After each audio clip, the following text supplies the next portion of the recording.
Yeah. So what you been up to? What are we talking about? What are we discussing today? We're talking about injuries, right? Do you used to watch the whole? Do you remember the Jackass people? These people used to do stunts and shit. Right. Did you used to do that shit when you were younger, like jump off a building and shit for fun? Not really jump off a building. To be completely honest with you, what Jackass people were doing, they were just imitating life in a third world country. And that just what? That's just what because explain. Because for people over here, they were witnessing something absolutely crazy, absolutely they have never seen this before. For us, that was just life at playground. That's how yeah, because come on, man, parkour was just a normal part of life. You parkour on a daily basis because your games are in the neighborhood. Hide and seek. Yeah, we used to do that shit as well. You know, I'm talking about like when what's his name, Steve-O. This is a disgusting one. When he eats eggs raw. Oh no! And pukes it out. No. and I mean, fries it. That's disgusting. To be honest with you, they don't do shit like that. Nobody does that. That's just not normal. No, but we were doing things like throwing eggs at. Eggs, of course. But like the raw things, I don't know whether I was eating raw eggs or not. Actually, no. I remember as a kid we used to eat like insects and shit for fun. You're like, oh yeah, you want to eat that? but I don't know. Maybe in some countries in Asia that's delicacy. Probably not in Bangladesh. In Thailand, probably. Thailand they eat bugs and stuff. Yeah. But I mean stuff like, oh, do you want to eat that worm? I dare you, kind of shit. And then you're like, yeah, fucking eat that worm. So yeah, we used to do that shit as well. Yeah. And then like, oh, jump off that hill or whatever. We used to do a lot of cycling stunts. Like when we would cycle, we would be like, there was like a speed bump. So do you want to lie down? And when I jump over the speed bump, I jump over you. Yeah. And there were many a times where there's an alleyway and you can fit only like 3-4 bikes, but then we would go crazy and fit 5-6 bikes, and there's no way there is enough space for all of the 6 bikes to go side by side. So somebody's gonna get fucked. And we knew it. Right. We would still do it. And there has been times where I ran my cycle over other people's leg, people's body. I mean, to be honest with you, there was a time when our alleyways were so small. This is I'm talking about back in Bangladesh, in Dhaka. Alleyways were so small.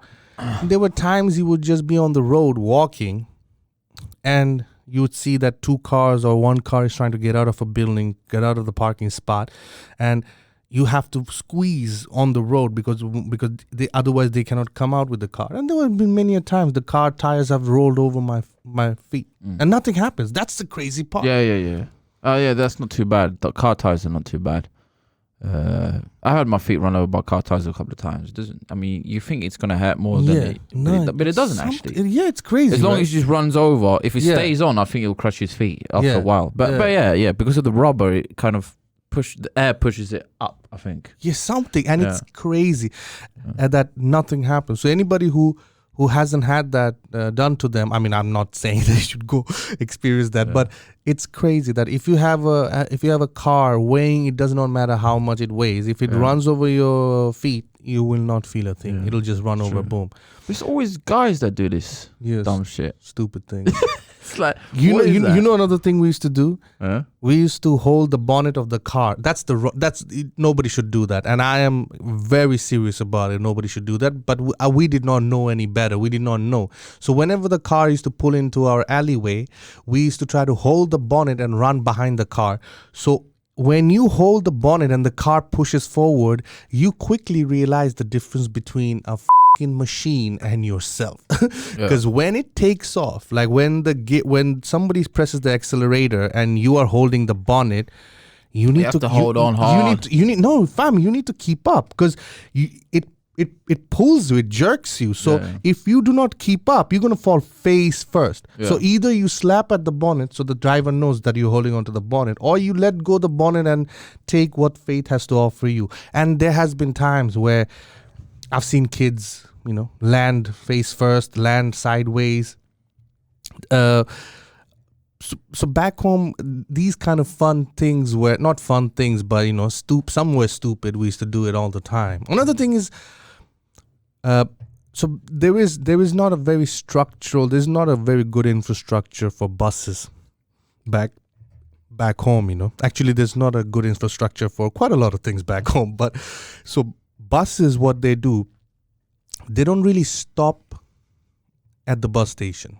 So they keep moving from junctions to junctions, and you jump on the bus from a junction. So imagine Vasagotan. So Vasagotan, they will stop once at the central station and then once maybe at end of the Vasagotan Systembolaget. These are the two spots. So they're not going to stop. They are going to slow down, and you're going to have to run and jump in. And then you need to run out and jump off.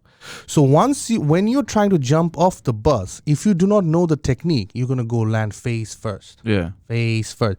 So the technique is always left foot first. Because as soon as the left foot falls, the body's automatic reaction is the right foot. But if you put the right foot first, you're going to get caught up and then you're going to fall. Fall on the floor. Right. So every day, you see some people who don't know, some people newly getting into the bus, and every day you see that. And you fall right on the main road, right on the highway. Yeah. Splat like a bug. Yeah. And if any traffic is coming behind you, Run over. Game over. Done deal.